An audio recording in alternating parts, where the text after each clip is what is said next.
that is my deadlift face, and that is exactly what we're going to talk about today. We're going to talk about deadlifting, and this is a question that, man, I've been waiting to get to, so I was really glad when it was brought up in the question and answer proposal video for the month of March. So the question was they wanted us to compare sumo deadlifts and conventional deadlifts. Is there a benefit to either one? And I think the main reason this was brought up is because a lot of the 3D Muscle Journey coaches and athletes, we use conventional deadlifts. So I think a lot of you guys are wondering, is there something I don't know here? Is there a reason why maybe I should be using sumo deadlifts, rather than conventional deadlifts? And it's gonna be one of those things that the answer is it depends. So we'll get into why you might want to use a conventional deadlift or why you might want to use a sumo deadlift, and then you guys are gonna see why it just so happens that most of our athletes are using sumo deadlifts. So let's get straight into it. We'll start with conventionals and we'll get into the pros. So the pros of a conventional deadlift. Sumo deadlifts versus conventional. Let's see who wins. So pros is that more muscles are working, more range of motion. So as a bodybuilder, that is a wonderful thing, because that is why we do these big compound movements, so that we can move a lot of weight using a lot of muscles at the same time. That is a wonderful thing. But the thing is, it's probably only better for the right athlete or bodybuilder. So what I mean by the right athlete, first we'll start with leverages. And let's look at this stubby dude here. So for me, I'm made to press pretty well, but because of my long torso and my short arms, it's hard for me to tie my shoelaces. So, and it's doesn't look so hot when I get down into a conventional position, even though I don't necessarily have any huge mobility issues. It's hard for me to get down into that conventional position without me looking like I'm hiking a football. So it's better for the right athlete in terms of leverages, who has no issues with his or her mobility. They don't have big mobility issues that would impede them from performing a conventional deadlift safely.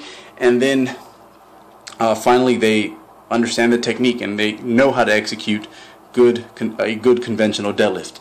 So the cons are that it puts most athletes at a high risk, and the main reason is that there's just more shearing stress on the lumbar area. So in a sumo deadlift, I'm my own cameraman today, so you guys are gonna have to live with this. So in a sumo deadlift, I'm way more upright at the start. This right here is about the start of my sumo deadlift. In a conventional,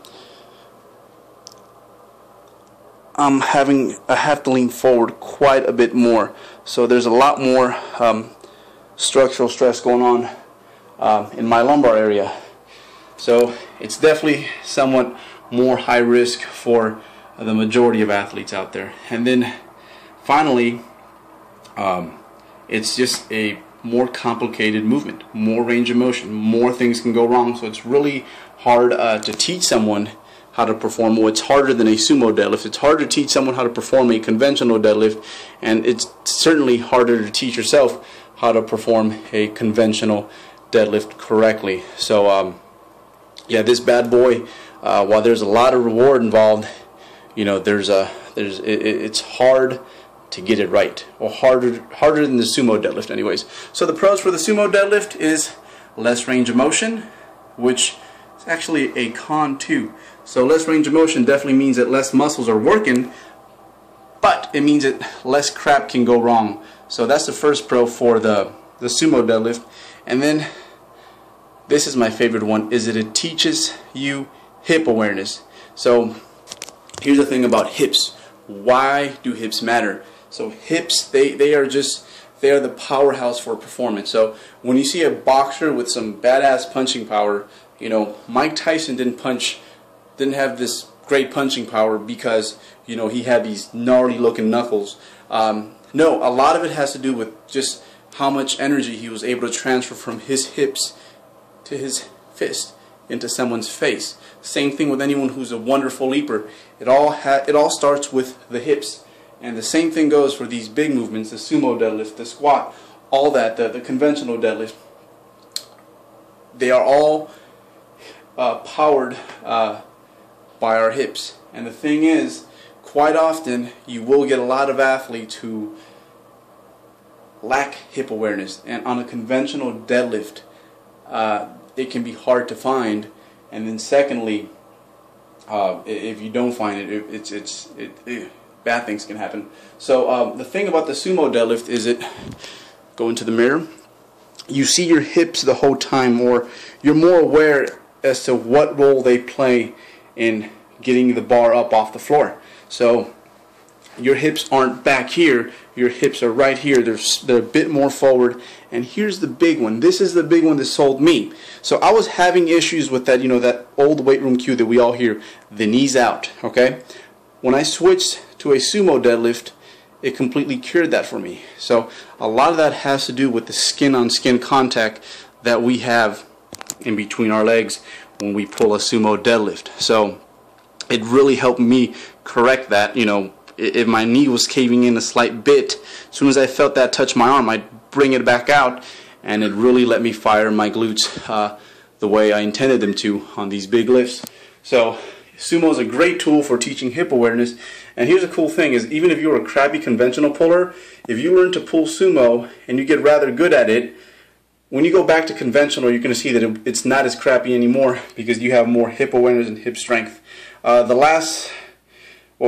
last, but another pro is going to be the less stress on your lumbar area. We kind of went over that. You're a bit more upright when you start a sumo compared to a conventional, less complicated, because obviously there's less range of motion, which means less muscle groups are obviously going to be hammered away in a sumo deadlift. But here's the thing, is it's kind of a give or take thing. You cut down the range of motion, you cut down just how complex the movement is a bit, and in return you get a movement that's a lot safer. So the thing is, while this is wonderful and obviously more muscle groups are working, which is again really badass for a bodybuilder, for a lot of us it just has a lot of risk involved. So we kind of give up some of that muscle activation in return for a safer variation of a deadlift. So another one is more wear and tear on the hips. So when I used to pull conventional, I didn't understand how deadlifts can create wear and tear on your hips. And I think first of all, because I wasn't using my hips the correct way when I was pulling conventional, or at least not the way I do now anymore. So the one thing about a sumo deadlift is that you'll get achy hips from time to time, which I find a good remedy for that, so to just kind of switch back and forth from conventional to sumo.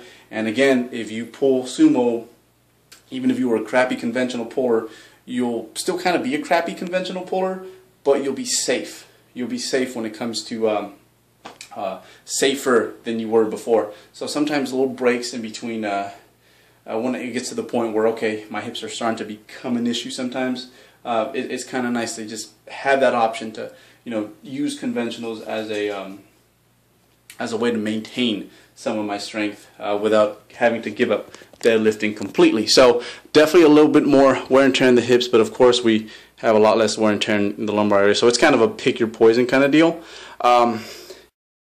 Okay, and the last one, sorry, kind of losing sunlight here. It's pretty dark outside now. So the last one is that if you're using sumo mostly, and not just because your leverages seem to favor this,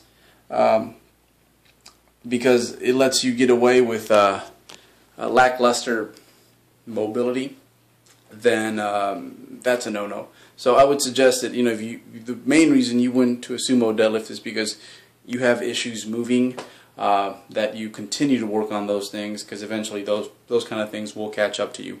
But yeah, that is it, and I'm gonna end this video with a bunch of badass 3D muscle journey athletes. So I'll leave it there. Thank you very much, and the next question and answer proposal video will be up on the 1st. So stay tuned for that, guys. Thank you very much for all the support, the positive feedback. We enjoy making these. We enjoy helping you guys out there, and it's just again, it's really good to see that that our audience base is slowly growing, and that, again, I think the main thing is that we seem to attract the right people. So thank you, guys. That is it. Hopefully that was helpful. I'm off to go eat sushi because I did some badass deadlifting today, sumo style. So I'm eating sushi.